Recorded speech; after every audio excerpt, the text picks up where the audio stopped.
On this interview, I get to sit down with two of my friends, Krys Benyamein and Tim Macy, at the Real Rise conference in San Diego. Krys and I get real with Tim about how real brokerage agents should be communicating with other agents. Tim, of course, has built an incredible downline at Real.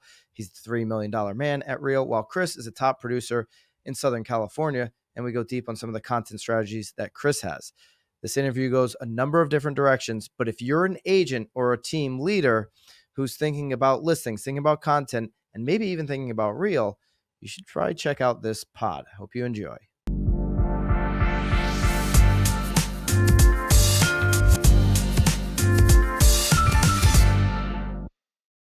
All right, so we're at Real Rise here in San Diego. Thank you, Tim, for allowing Krys and I For real. to be in your home. To infiltrate. The home that Tim Macy built. Oh, come on. This is Tim's house. This is Tim's house. When I showed up, I asked him, does it feel like you're at prom or like your own wedding? A little bit. Yeah. Well, we got to see Alex Hormozi today, right before you and I took the honor of taking the stage right after. He was Alex incredible. With Andrew. Of course, shout out to Andrew Undum, who was with us. But Alex had, what was it, 192 slides, they said? Dude, something like 292, that. yeah. 292. And it was a lot of slides.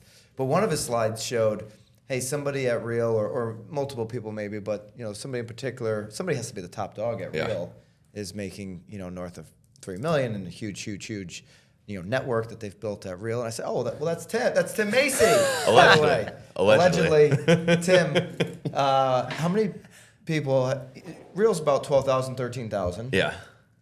You've been responsible. I always say about quarter of that growth, 25%, 30%. I don't know what the percentage is, but what's the number? One, just to set the thing, like Byron always talks about stuff and asks me about stuff he knows I don't want to talk about. Right? Because I always people want to know what the $3 million Real man is all 100%. about. Listen, I'll be transparent about it, but only because you're bugging me about it, and I am big on transparency. So we end of the month, I think I'll pass 4,000 agents.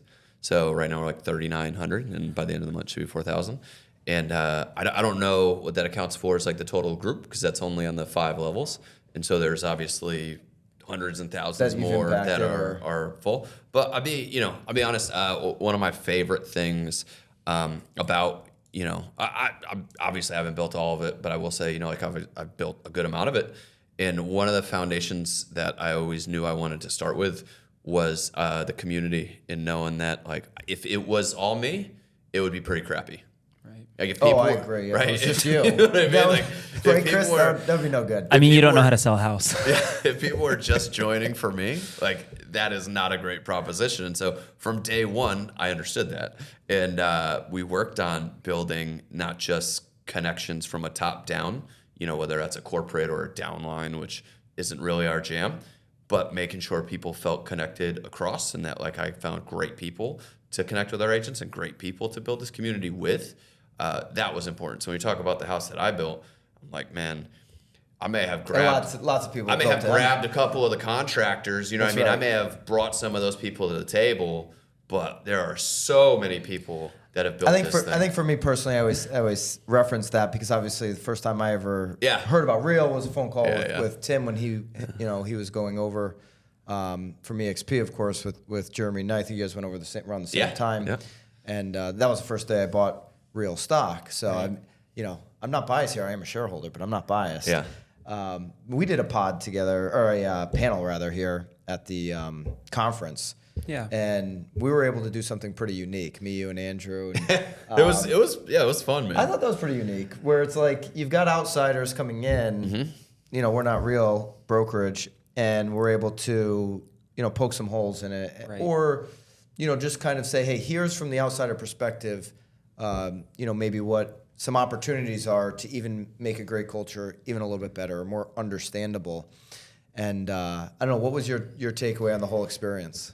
It's been overwhelmingly positive, and it's funny because it's, I'm not part of Real either. I'm independent as well. But the nice thing, even after the panel, is people are coming to us and saying, thank you for that feedback. I think you really said things that we needed to hear, instead of like, fuck these dudes. Like, instead of like, I can't believe you said that, we're not doing any business. Because some of it was a joke, but then some of it I think is true. And I think that just like speaks to you guys as colleagues in the business, like the community, because to take criticism is not easy. And obviously if you're listening to this pod, you probably weren't in the room, And a couple of points of feedback where it can't be all about a downline. Right.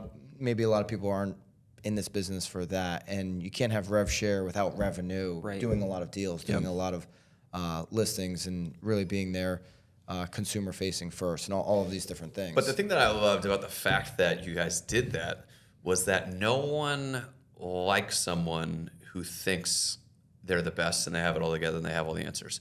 If anything, like when Hormozy was up there, he was even better than I thought he was, and I'm a pretty big Hormozy fan, so as a high expectations, he met all of them. But one of the things he does is he's like, look, I don't know everything. Yeah. Like, I don't know everything, and this is me trying to figure it out, which is way more powerful than somebody that gets up there and says, I know everything. Right. He was pretty mellow in the green room, huh? Yeah, super chill dude. Yeah, super. He was real mellow. So humble and just so friendly. Like, you guys saw me bring my mom back there. I was like, would you sign this for my mom? He's like, oh my gosh, bring her over here.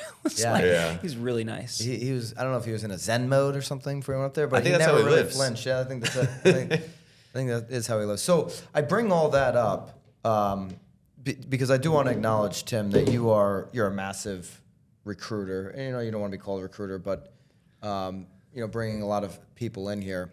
And I got it on recording, right? We've got it on the pod with Tamir and Shran. Yep. So plugging that pod once more. It's towards the end of the pod.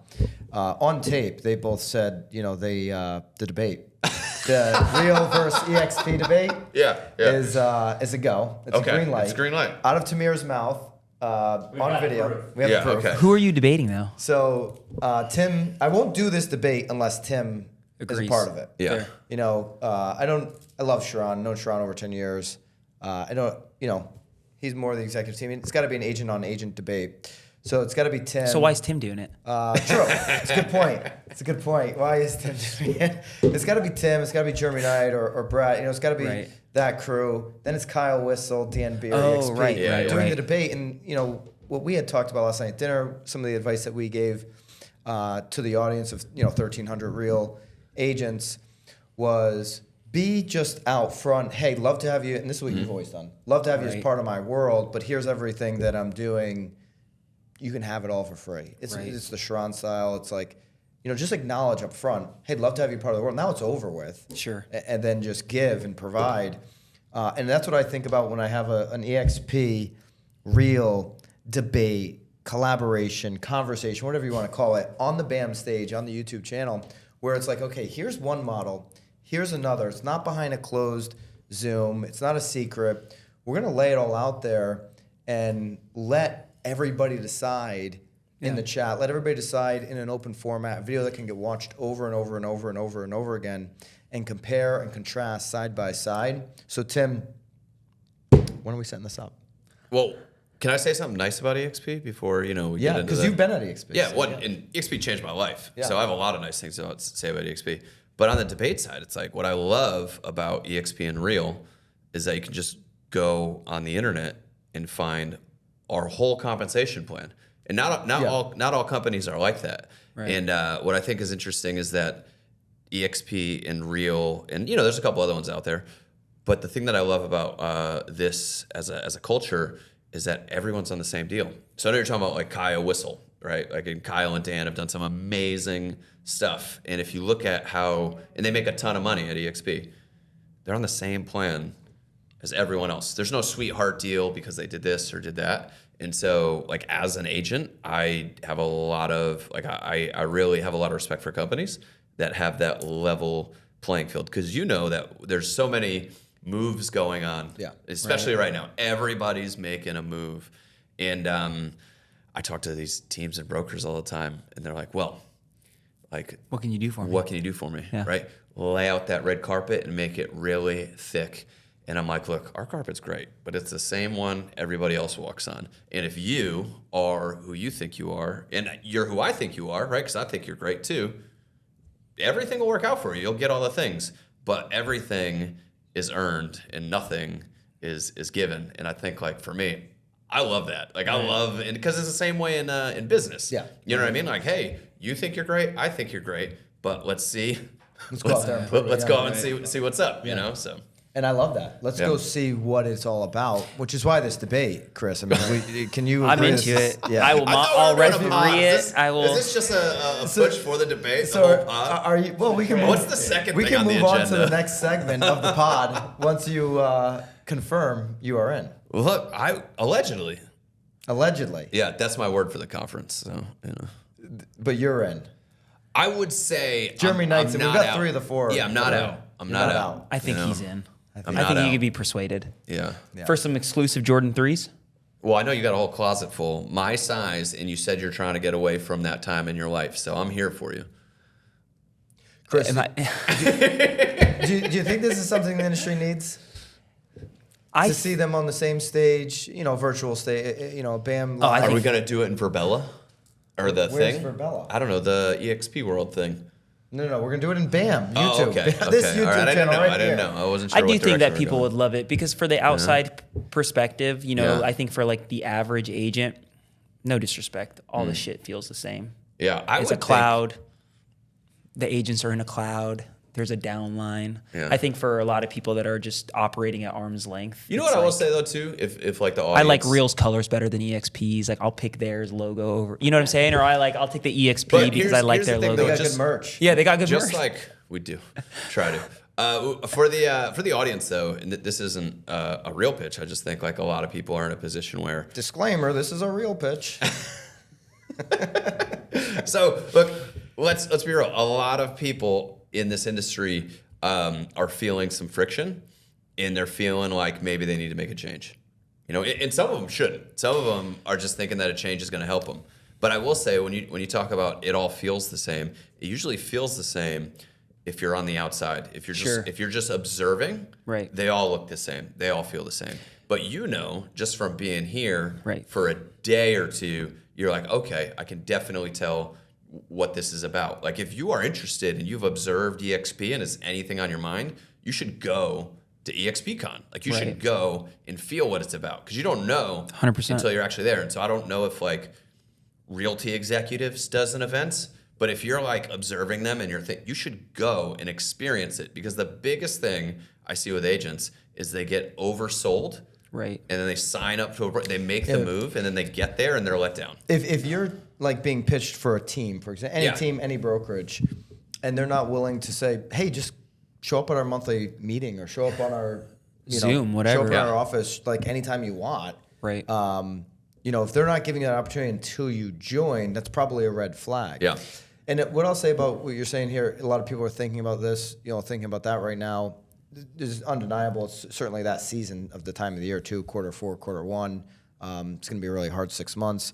We all get that. But if you do look around historically, the industry, the top performers, top producers don't make a ton of moves. No. So if you're like, hey, I'm thinking about making a move this year, and you just made 2 or 3 moves the last couple of years, it might be you, not them. Yeah. It just might be. Well, Okay. yeah. And so, I look at some of the top producers like, wow, they've been at maybe 2 places, 15 years, 10 years. And there's a reason for that. There's something to that. Think about how much inertia and momentum you lose in like a transition.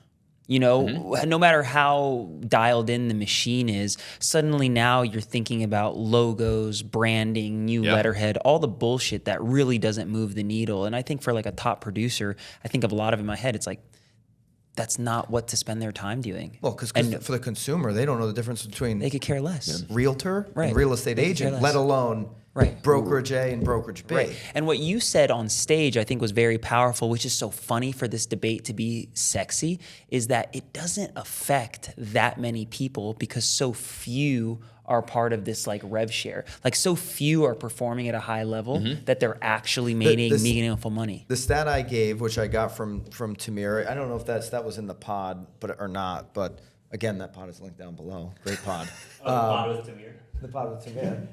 That pod. Do you have the URL? Can you like spell it out for people just in case linked they down below.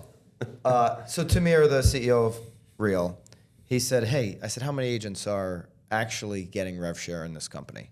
11%. Very transparent. He had the number, boom, gave it to me. I would imagine that number's similar For EXP. with That's what I was gonna ask. EXP and the other new smaller competitors that are popping up out there. It'll likely be the same for them.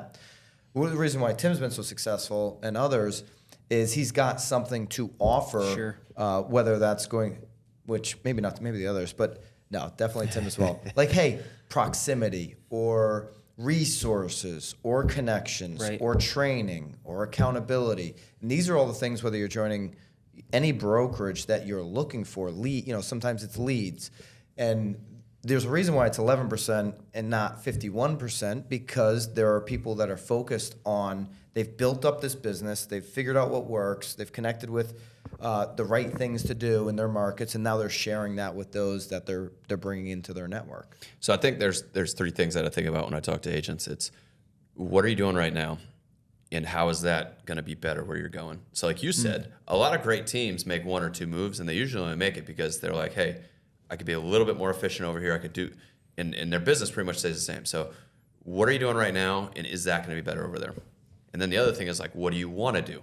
So do you want to do more of this and you want to do more of that? Well, is this move going to help you do more of what you want to do? And then the rev share stuff is like, what could maybe happen? You know what I mean? So it's like, okay, I'm doing this. Maybe I need to make a move to do more of what I'm already doing. Maybe I need to make a move because there's more that I want to do that this isn't the best place to do it. And then rev share is like the maybe. Maybe if I do all this, rev share could also be a thing. But those are the three priorities. Like, you have an amazing team. Is this the best place for me to do what I'm doing? If moving brokerages means you totally changing how you do your business, it's not a good move. Yeah. Right. And that's what I think, like when a company comes in, they're like, oh, you're doing it wrong. Do our way. Our way's the future. All that other stuff. Like, no. Agents doing what they're doing. They're building their business the way they're building it. Like, it should be, hey, do what you're doing over here. Do it more efficiently. Maybe do a little bit more. And then some of that extra stuff is like, could happen. And if it does, great. How are you guys thinking about content for agents right now? This is a pretty. We've been talking about it. He wants to get off of this topic, so no, I don't mind. I don't. You know me, man. Yeah. I like to help agents sell more houses. Absolutely. And hopefully, Real's the result, not the other way around. This is a pretty, this event we're at. You've got a lot of content creators. I thought Krys made some great points when we had our discussion on stage that. You've got some that are getting into a zone of just creating content to create content that's not maybe hitting with a consumer, certainly not locally or community-based. What's your take on like what Krys said on stage, and where do you see the future for agent content creation? So a couple things. One, loved what you said. Thanks. I had that lunch with Layla Hormozy, and she said too many people make content to get more views, where they make content to add value to the audience. Mm-hmm. Like, the only thing they care about is helping people with their content. And views are the byproduct. But too many times we're like, oh, if I dance on this video and do the thing, it'll get more views. And we're not thinking about the value that we're adding. And that's the problem, like you said, with getting hooked on doing this agent-to-agent content. Because, God, agents are on social media, and they love commenting on your stuff. Right. And so you'll get into this false thing that making content for agents is working because it's getting a lot of views and comments. I've got, look, Dan McKinnon's a great example. He's got like an Instagram profile with 4,000 followers that generates some business. Right. And we think we need to have this big thing. So Dan McKinnon, if you're not following him, he has Sarasota. All Sarasota. All Sarasota. Yeah. He has all Sarasota, all Nokomis. Nobody is crushing the locals pages the way that Dan is. Yeah, he's doing such a great job. It's nuts. So doesn't make us, and the thing is, it's the algorithm problem, right? Like, us as agents, we're like, oh, what should I create? And so we go on our feed and we find content that's created for agents. And so we're like, oh, I should do more of this because it's what's on your feed. And so it's this weird social media effect bubble of I'm seeing content that I like. And so I'm out making the same thing. And I'm totally missing what the consumer actually wants, what the consumer likes. So our agents that are doing stuff direct to consumer and are doing it well and have cracked that consumer code, crushing it. Right. But maybe they don't get the spotlight because agents don't see their stuff, That's right. Yeah. Now, I mentioned Jeremy Knight, obviously another example here who's doing it, but there's plenty, across the industry. Krys is Versus one of those. And I remember early on, this is before I like got involved with BAM. This is just when I was watching from the distance, and I vividly remember you drawing the line in the sand. It was like, all this agent to agent content is trash. Like, you guys are missing the mark. I mean, I knew what you were doing and you did it well. And I remember a couple people sending me DMs saying like, do you think Byron's talking to me? Literally, like, and I won't name names. And I remember thinking to myself, I was like, you're doing a good job when people think that you are communicating directly to them. So I think you were on point. I do think that there is a level of liking or loving what you are doing that will allow you to keep showing up, and then the results come. I don't know if it's the fastest way to success, but I would say if somebody is like... You personally liking what you're producing. Yeah, exactly. Yeah. So I think there's like a couple things. Like, I've never gone viral, right? Like, maybe a couple times, like your definition of virality is. But like, my superpower is just showing up despite nobody engaging with it, right? You just show up enough, and then you're just undeniable because you're doing the work. So I think there has to be something that you love enough about whatever it is you're creating that allows you to show up from like 0 to, I don't know, like 48 months before the results start like percolating. Oh, for sure. Because I've been making agent to agent content for a while, not really knowing what I was doing. I was just like, this is content I want to make. Not like, truthfully, not really thinking about who the audience is. It's just like, you make content, keep making the content. And only now do I feel like I'm getting the benefits from the referrals. For years, it was like, man, how is Taya getting all these calls? Like, why is Paige getting all these calls? Like, I sell houses. And it really wasn't that shift to be like, make what you like, but be mindful because there are quicker ways to get things, right? Yeah. And then I think we didn't touch upon it in the panel, but the business is opening so many doors for us. In the same way, title, lending, escrow wants a piece of the business, the community and like the world at large wants a piece of our business. And I think only recently am I beginning to sort of explore how we can leverage like our business, our brand into the community and other, businesses, other relationships that will like elevate everybody down the road. There is definitely an element of finding how you are best capable of repeating week after week after week. To your point, do I enjoy it? Right. I don't enjoy. I'm just not tall enough to walk through a home and do the whole home tour. I would love to see you do the dancing pointing thing though. Or the Byron dancing would pointing. crush the dancing pointing. So I just Can I touch that? Because let me just finish this point. The content that I like doing is talk radio, right? that's what I was gonna say. So having a radio show in Connecticut for the last 8.5 years, and the 5 a.m. call, because it was like, okay, that was beneficial to my morning. Which those two things now with BAM, people don't even realize that I've done for 8.5 years, both of them. But I love doing those two things, and that's what's actually allowed me to be in position to do what we're doing with BAM consistently. And I love what you said, because I look at your content you said talk radio, and that's where I was going, because we've known each other for a while, so I know that's where you love playing. And what's funny is when I go to do the talking head video, it's like I go to say something profound and I'm like, God, I can't do this. Like, I can't do it. Like, I think I have a pretty good thought, but like, I can't do this. This is not something I can do consistently, is tell people what I think and try to hope either people agree with me or they want to argue with me, which is your thing. Like, you nail it and you're so good at it.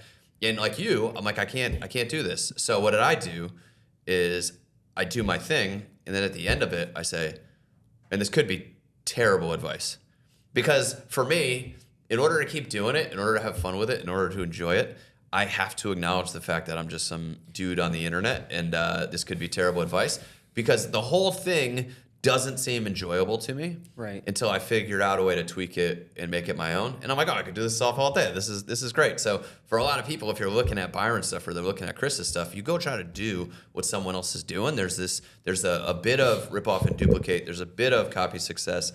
But if you're literally just doing what someone else is doing, it's gonna suck. And you gotta find your thing. Right. You have to find the thing you can do. Yeah. Over and over and over and over and over again. I also think that we have become a little soft in the sense of not wanting to do things that suck. Like, in what world do you love every aspect of your job? You know what I mean? Like no world. not every aspect. Not every aspect. So like all I'm going with it is I truly believe that you need to find a component of your business that you love so much that fills up your cup so much that it overflows into other aspects of your business that you are compromising. So like I love making content. There's no secret.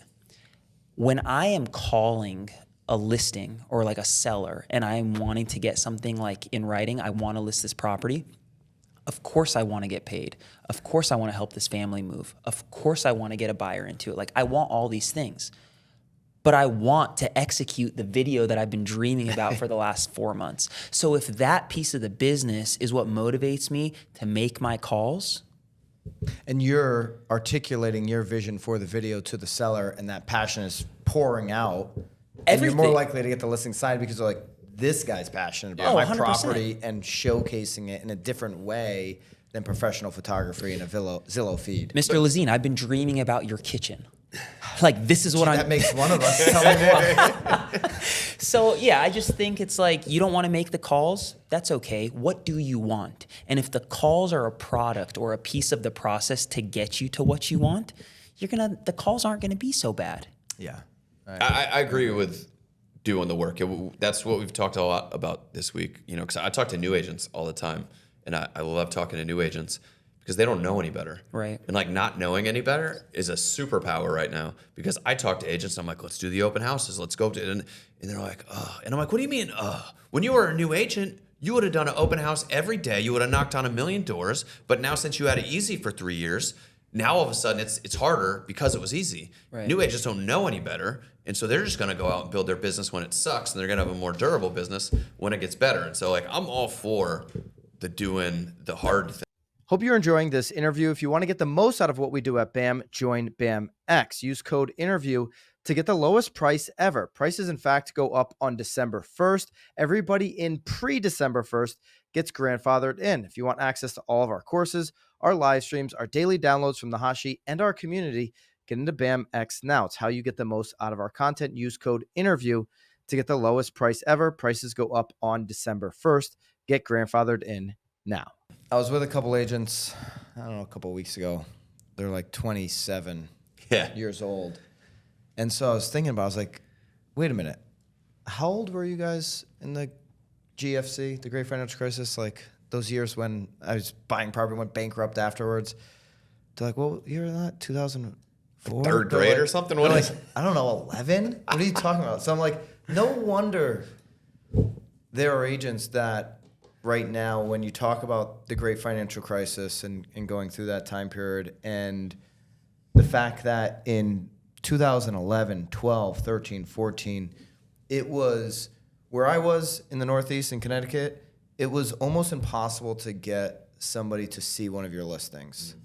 You would have to throw a broker's open, get 13 people to show up because you bought a bunch of wine and cheese, get them to fill out a form that says the listing price is too high, beg one of them to bring a buyer. Well, he's not even really a buyer. He's like my cousin. Great, bring him anyway. Set it up just through showing. I need something to hit showing time, right, or whatever.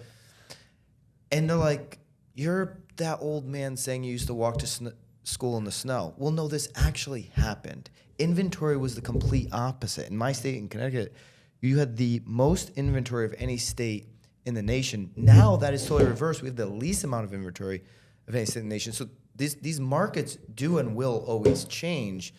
And that was the case back then. And that was just as hard as 8% and buyers that can't get into properties and no inventory, because you were talking to sellers every single week that were like, hey, take an ad out in the Wall Street Journal. We need New Yorkers.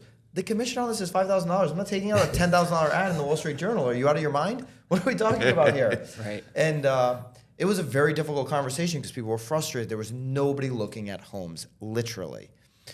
And that market existed just like this one did. Right. But unless you see it and experience it, it's hard to understand. You know the cheesy quote? I use this a lot. It's like, you don't need to outrun the bear. You just need to outrun the guy next to you. Is that why you always want to go hiking with me?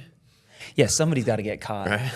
I think it's to the business. You know what I mean? Like our competitor, God bless Tamir and Sharon, but like I'm not competing against them, right? Yeah. Like my competition is not Google or like Facebook, Zuckerberg. Like my competition, God bless her, is like the soccer mom who's got to shuttle her kids to work, who's like late to whatever. And I think when we put in perspective the resilience we need to have and like who it is that is actually the competition and what we need to do to succeed, it makes it way easier, right? We're building these crazy things in our heads about the interest rates. You guys know Val? Yeah.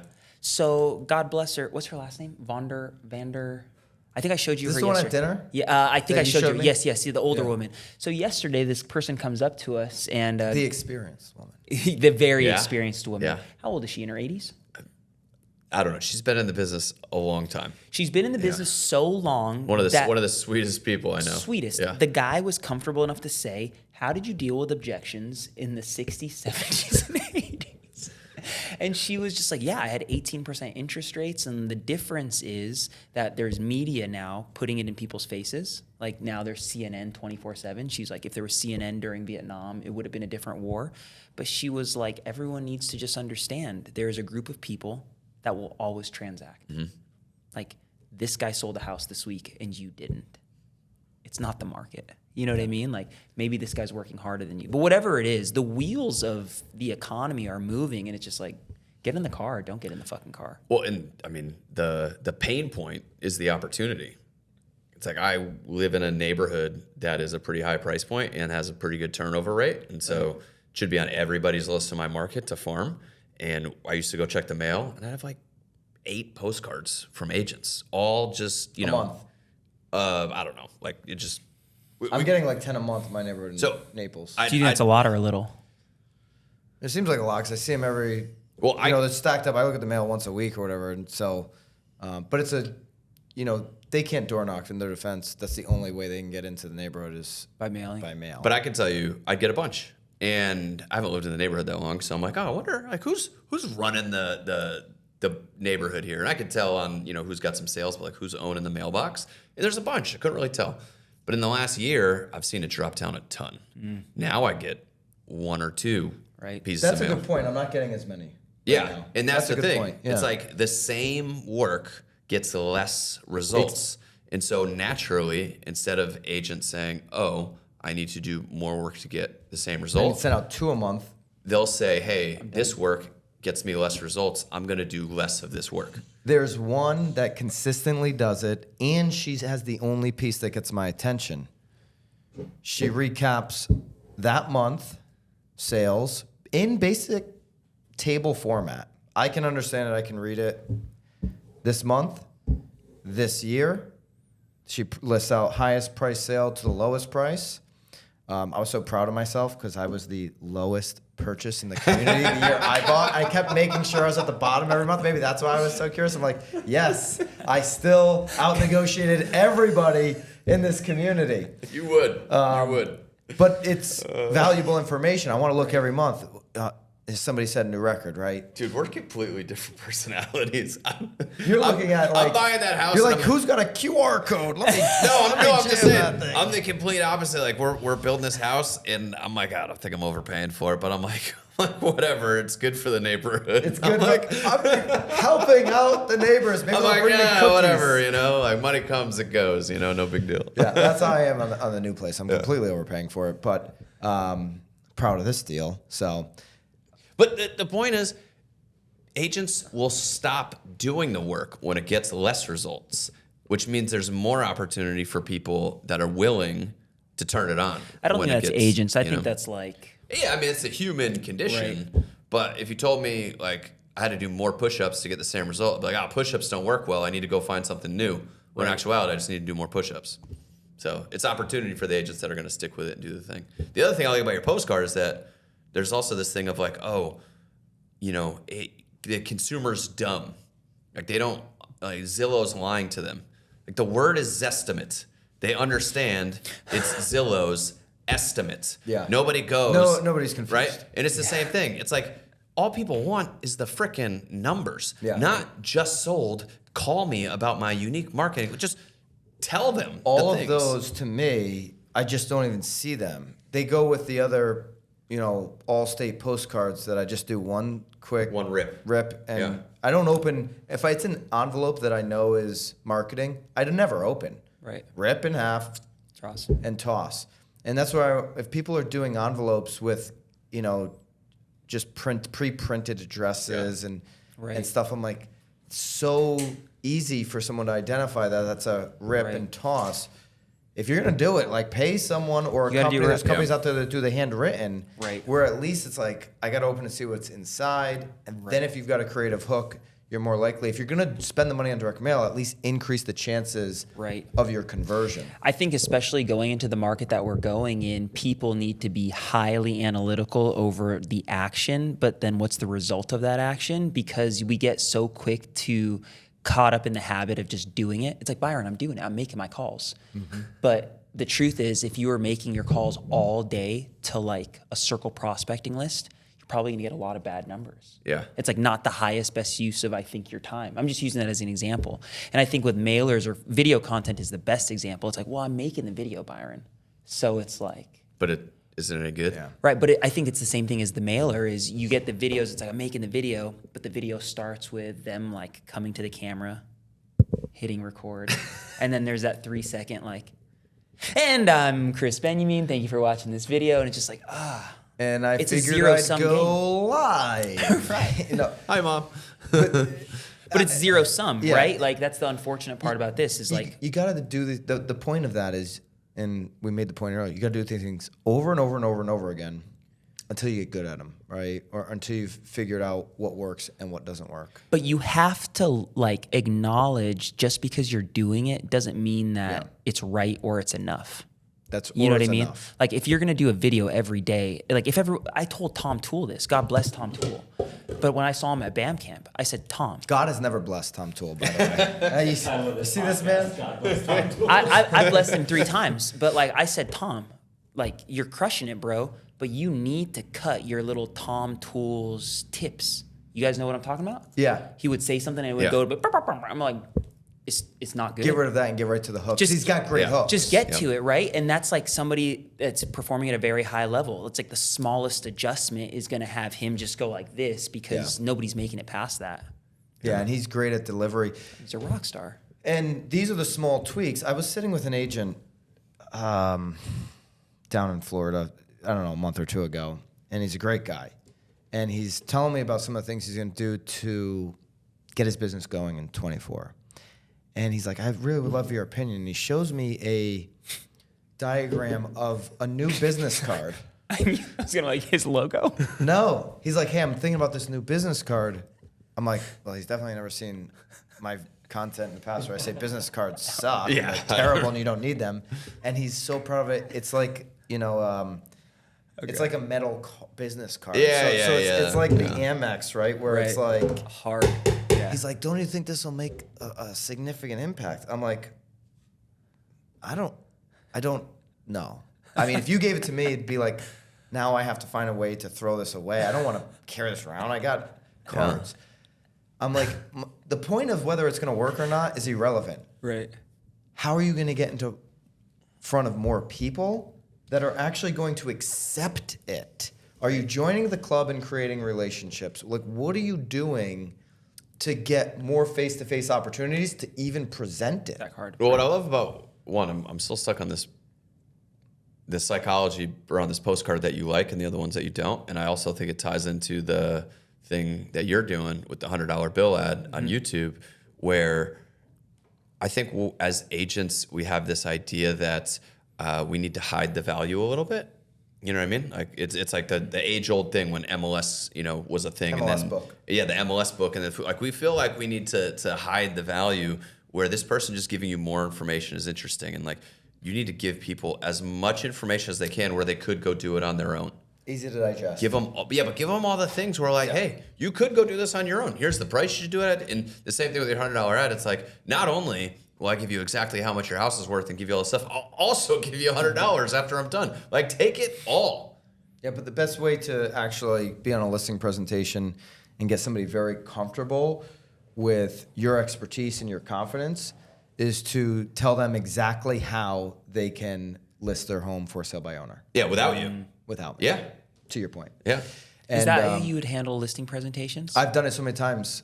So if you're only looking for the 75%, because the number one place people are looking in our market is Zillow. Here are the numbers, right? You're going to capture between Zillow and Realtor.com, you're going to capture about 75% of buyers. And if that's where you believe your buyer is going to come from, then save everything and list that property on your own. Here's how you can get photography. Here's how you can get a feed on those sites. And here's what I'm doing to capture the other 25% of eyeballs. And if you're interested in that and interested in somebody negotiating, I mean, I know you probably negotiate in your job, right? And so, but they start to realize the inspection, I do want this certain price, and so am I limiting myself? And really, people just don't have. They've already got you at the house, right? Because they don't have the time to go through the process of dealing with all these buyers. And really smart sellers. There's a study in Redfin recently that talks about. Was it Redfin? Bobby, do you remember? It was on the hot sheet. I was talking about it. There's a study about what percentage. It was Redfin. The percentage of. No, it wasn't Redfin. It was the University of Austin, and it was University of Texas. Do you guys just Austin. roll this, or do you chop it up No, we're not takes chopping this when up. it takes So you they're so gonna see long to me- figure out the No, data? okay, so these two universities of college kids did this study, and they used Redfin. It was Yeah. UCLA. It was UCLA and University of Texas at Austin. They used Redfin Yeah. to say that listings with a lower commission Oh, I saw you put this out there. were getting less views Bullshit.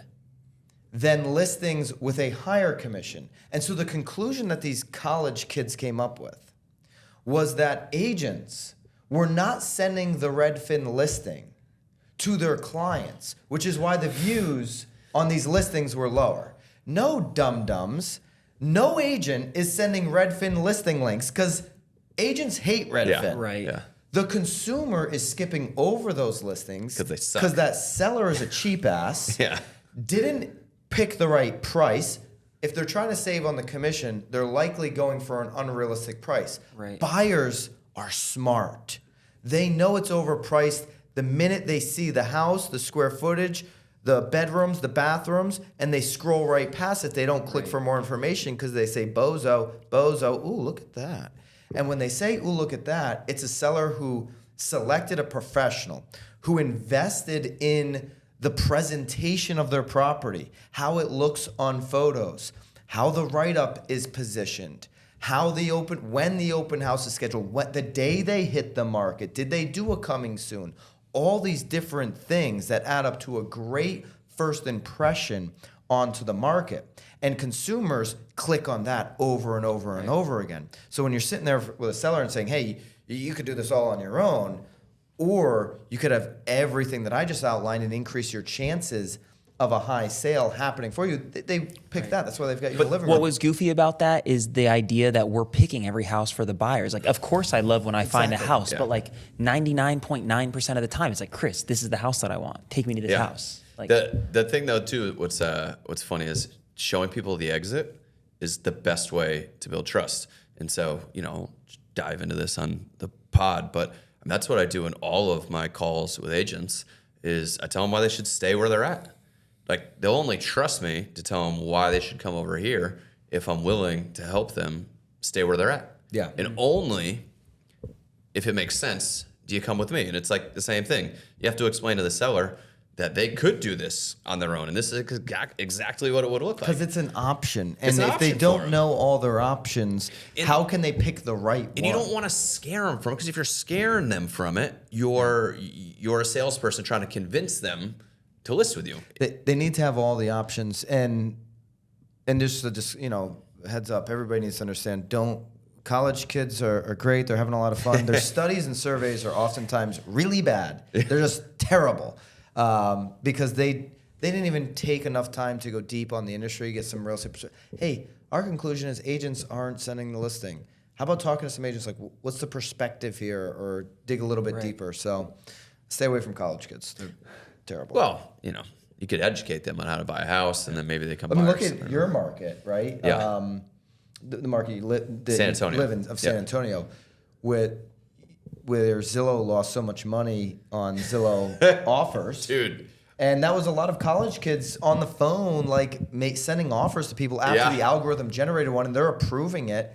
Never been in real estate. I mean, I not think, literally college kids, but I'm saying just out of college. We've had this conversation, I think, because I was pretty close with a couple guys at Open Door, because we sold them so many properties and knew the manager and everything.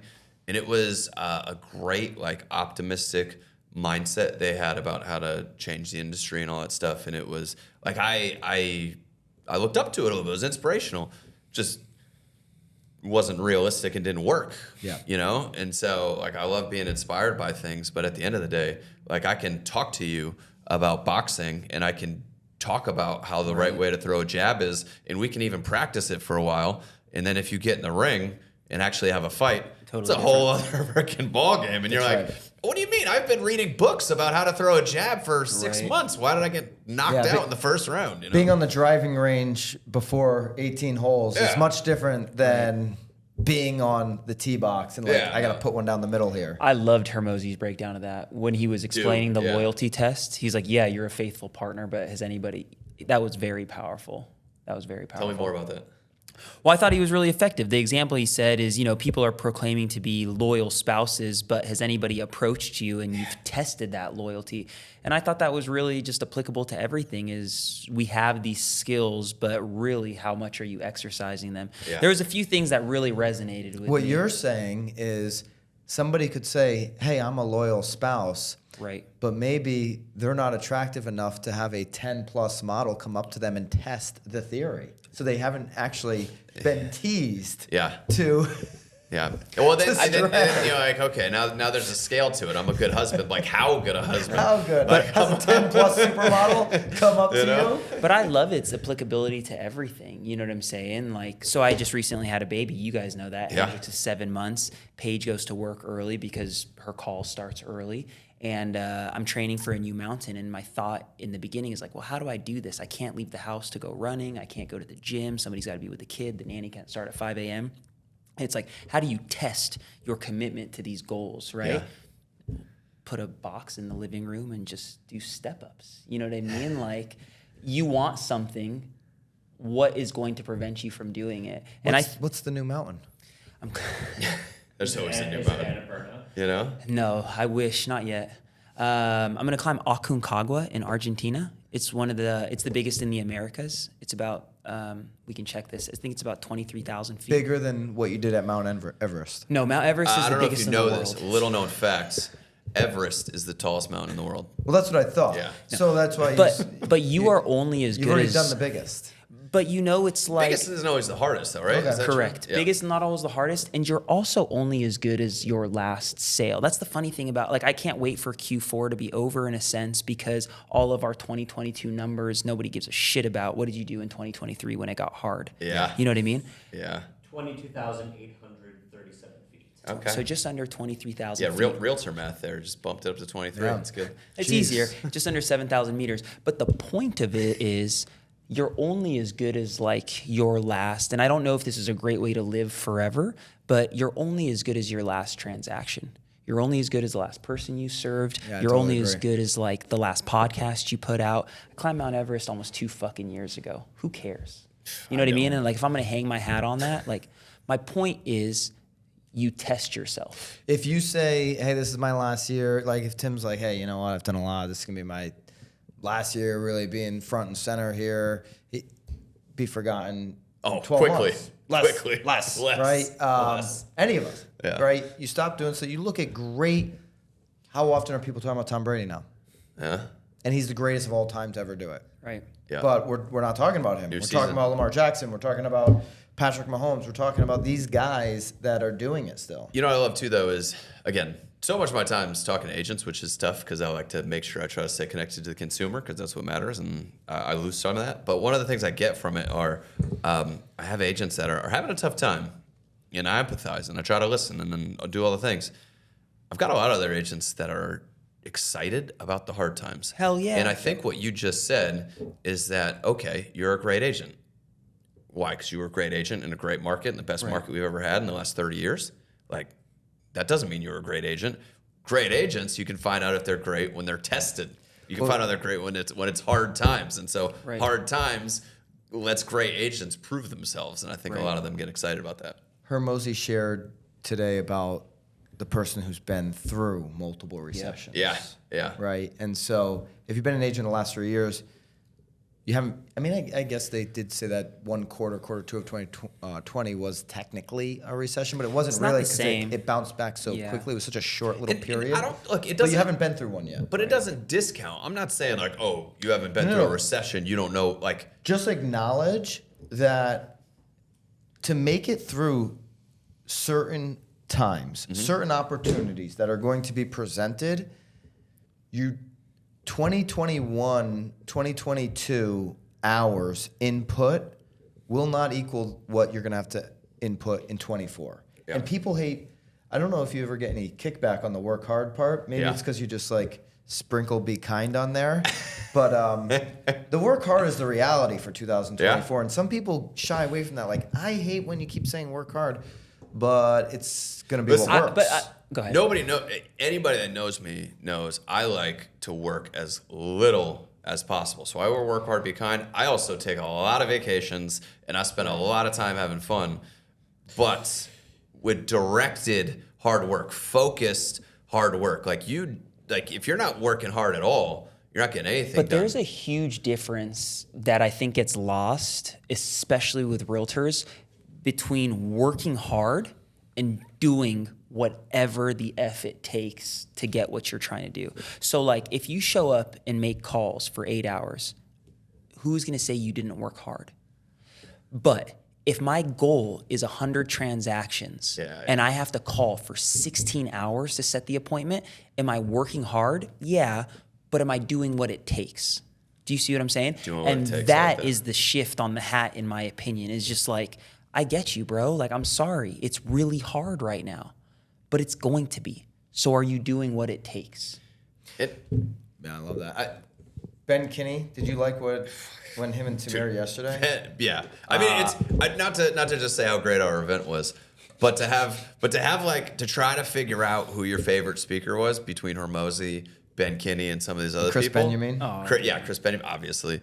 Byron Lazine. They blew your name on the board. Did you hear about this? So I got all these Instagram DMs. Lazine? You cut that out, right? I got all these, not of the pod, I'm saying of when we recorded. I got all these Instagram DMs like, they spelled your last name wrong. I was like, Lazine with an M, then Undum. Yeah, so they took the N from Undum. Yeah. There's too many M's. I can't believe they got mine right. Then you got yours right. I know. Yeah, that was interesting. So Ben Kinney said when they bring an agent through their program, this is awesome. in the first 30 days, you weren't in the room, I don't think. No, in the first 30 days, new agent, they make them do 1,000 calls. Not in the first 30 days, in one single day. They have 1,000 call day. Within your first 30 days, You're going to have 1,000 call day. You're going to climb the Mount Everest of dials. I love it's that. 1,000 dials, and I think he said the record. Somebody said, you know what? I'm going to blow through this number, and went to over 2,800. And so wow, this person has what it takes. They're going to do whatever it takes in those moments when it gets hard. When you make 1,000 call a day, his point was that when you've got to make 15, when you're down to your pattern of every time I make 15 calls, I get X, and I've got to do that every day to keep my business plan on track. 15 becomes easy when you've done 1,000. 100%. And that is the mentality that Ben has shown with his teams and his marketplaces to be tried and true throughout the years, throughout the ups and the downs. And it's also the mentality that's going to be needed moving forward in 24. And I think that's it's not like a real thing. It's just the world that we're in with cloud-based versus off. Well, cloud doesn't mean that you don't have a physical office, but I do think that's why there is so much value to being in person. Agree. Because certainly if you're within your first few years, a almost have to be because it's hard. I without even it. think people at a high level, I think of like my mom, for example, she is a social butterfly. She feeds off other people. And I think that like accountability, camaraderie is how people hit these next echelons, right? So I'm not a big CrossFitter. I do a lot of CrossFit because this is the truth. I love group workouts. These are hard to do. You drove from home here in City, so it wasn't that hard for you, but I had to get up 3 a.m. the day, I came here. Fort Myers doesn't do Delta. I've stopped in Atlanta, came here. Bro, I flew to Naples. I get it. You flew to Thank you. I came to you, my dog. That's I get right. it. You came to BAM Camp. Today, me and Bobby are supposed to be on the plane right now, heading to New York. We got delayed by 9 hours. It's like travel is, what did I say? It's a gift and a curse. Because the gift is all the energy of this great culture and what they have going on. The gift is sitting down and talking to Ben Kinney for 40 minutes. I've never met the guy in my life. Been wanting to meet him for years. Yeah. The gift is we get a little 5, 10 minute, 15 minute chat with Alex Hormozi before he goes on. Right. The gift is just Tim Macy. The gift is Tim Macy. The gift is sitting down with Tamir. Like all these gifts that come with travel, all these gifts, to your point, that come with face to face, getting in the environment, getting around people. If you're a new agent, the gift of, if you've got people that are doing it in your market and you're brand new, get around them and just find those little opportunities to learn. Right. And the curse is, it's hard. The travel part sucks. Getting on those dirty Delta planes are not fun. Right? But you've got to do that to get everything else. What I will say though is, I'm big on a work-life balance, and I think that's the other thing that's out there is they're like, oh well, this doesn't sound like that. And I say I'm big on it. I think it's bullshit. I was going to. Yeah, I think it's Debate bullshit. on that. Well, and the reason I say that is, most people would look at me and say I have a great work-life balance, but that's because work was my entire life for a good 7 years. That was it. Like my work was everything. And because of that, my work gave me a great life. Yeah. But too many times people want the life before they've put in the work. So you have to, first. yeah. I mean, I wanted to have balance tonight. I wanted to sleep at night. I'm going to be on a red eye now. So the whole balance theory just went out the window, out of my control. All right, the next pod, because we can't go down this, because this is what we talked about, which is when you do put the work in for the life, right? And it was like kind of Hormozi talked about on his loop when you get to the top. And then it's like, okay, what am I putting in the work for? Because I put the work in to get this life, and then you arrive and you realize, I'm not just going to sit on the couch now, right? And so, like, how do you stay inspired to keep pursuing bigger goals and bigger whys? So, next podcast, that's what we're doing. Yeah, it can't be. It can't just be for you. I can't just be like, it can't be the next. What do you guys wear? The next Air Force Pump one. Yeah, it's not going to be like the Jordan 4. No, but it's like, hey, I'm going to do all this work because I want to retire early. Yeah. And then you're like, wait, I'm 36. I do not need to retire. Like, why am I putting all this work in so I can work less when actually I want to work more and make my work more impactful? But to me, there's a lot going on there to talk about. Good way to wrap it up. Any final thoughts here? This was awesome. I appreciate you having me on the panel. I really appreciate Real inviting us and letting us do this. I just keep saying yes. Keep saying yes to shit because it opens doors. Yeah. Not bad shit. Don't say no to drugs, but say yes to Byron. say no to drugs and say yes to Born and Raised if you're ever in San Diego. We had a great dinner last night. That was all time, man. And this has been a fun couple of days. So this has been awesome. Can I plug? You can plug your debate coming up the Tim Macy, Jeremy Knight, Real, Brad McCullum versus EXP, Kyle Whistle, Dan Beer. Yeah. Big debate, BAM Station. Is that what we're plugging? No, video. Subscribe to the channel. It's coming up soon.